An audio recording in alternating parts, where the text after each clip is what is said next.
Today, we're going to be talking about one of the darkest, most difficult chapters in American history. It's the story of the forced displacement of tens of thousands of indigenous people from the lands they'd always called home. This is the story of the Trail of Tears. Right from the get-go, it's so important to be clear about this. The Trail of Tears wasn't some natural disaster. It wasn't an inevitable migration. No, this was a deliberate, calculated government policy. And it was rooted in something really simple: greed, racism, and an insatiable hunger for land. And the scale? It's just staggering. We're talking about roughly 100,000 people. 100,000. That's not just a number, right? That's lives, families, entire communities, just torn from the lands they had known for generations. That's the real human cost we need to keep in mind as we go through this. Okay, so how did it even come to this? I mean, what could possibly drive a nation to turn on its own treaties and forcibly remove entire peoples? Well, let's dive into the reasons why.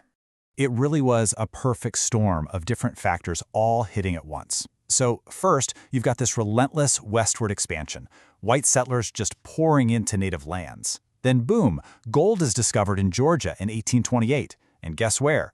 Right on Cherokee territory. That just cranked up the pressure like you wouldn't believe. On top of that, you've got the cotton industry just exploding, and it needed more and more land. And to cap it all off, you had a president, Andrew Jackson, who was a huge, powerful advocate for Indian removal. So all of this pressure, it all came to a head with the Indian Removal Act of 1830. Now, if you read the act, the language is very careful, very clinical. It doesn't actually say forcibly remove everyone. Instead, it gave the president money and power to negotiate treaties, to exchange their land. But let's be real, these negotiations were almost always coercive. The tribal nations were basically backed into a corner with no real choice at all. But the indigenous nations didn't just roll over and accept this. Not at all. They resisted. They fought back. And they used the American legal system. They adapted to American customs. They did everything they could to try and save their homes. And honestly, that's what makes what happened next even more of a tragedy. The 5 nations that were right in the crosshairs were the Cherokee, Choctaw, Chickasaw, Creek, and Seminole. Now, white settlers at the time called them the 5 civilized tribes. And why? Well, it's because they had adopted so many Euro-American practices. I mean, think about the Cherokee. They had their own written language, a newspaper, even a constitution modeled after the U.S. Constitution. They were literally doing everything they could to coexist. And they took their fight all the way to the Supreme Court. And they won. Seriously, in 1832, in a case called Worcester versus Georgia, the highest court in the land sided with the Cherokee. The Chief Justice basically said, the Cherokee Nation is its own distinct community, and the laws of Georgia have no power there. This was a massive victory. This ruling should have protected them. But it didn't matter.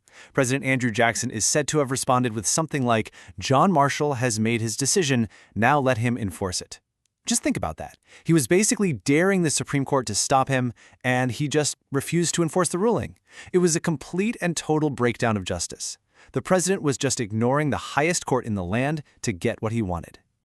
So the government found let's call it a workaround.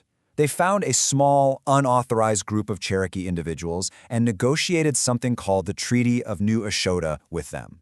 Now, the overwhelming majority of the Cherokee Nation, including their elected leaders, completely rejected this treaty. They said, no way. But did that stop the U.S. Senate? Nope. They ratified it anyway. And just like that, the government had the flimsy legal excuse it needed to force everyone out. And with that sham treaty in hand, the forced removals began for real.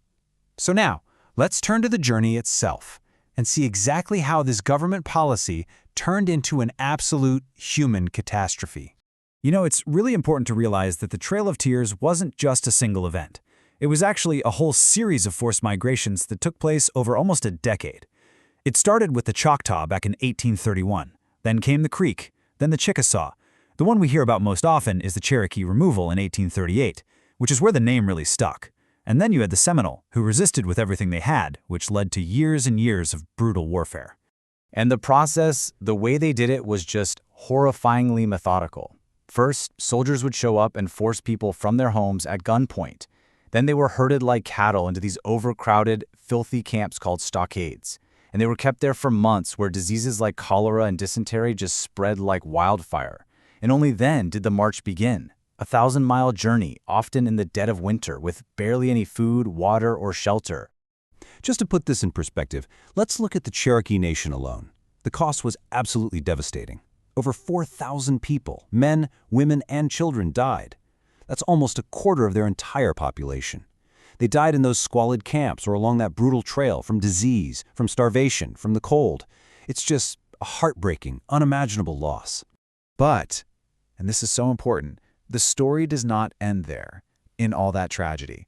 Because what happened next is an absolutely powerful testament to human survival and resilience. So for this last part, let's look at the legacy of this removal and what came after. The people who survived the trail, they arrived in what is now Oklahoma with literally nothing. They were dealing with unimaginable trauma, the loss of their homes, their land, everything. And yet, somehow, from those ashes, they rebuilt. They reestablished their sovereign governments. They held on to their cultures. And today, they are thriving, modern tribal nations. The fight continues, for sure, for the rights that were so brutally violated, but they are here and they are strong. And that legacy, that dual story of injustice and incredible resilience, is actually memorialized today. There's something called the Trail of Tears National Historic Trail.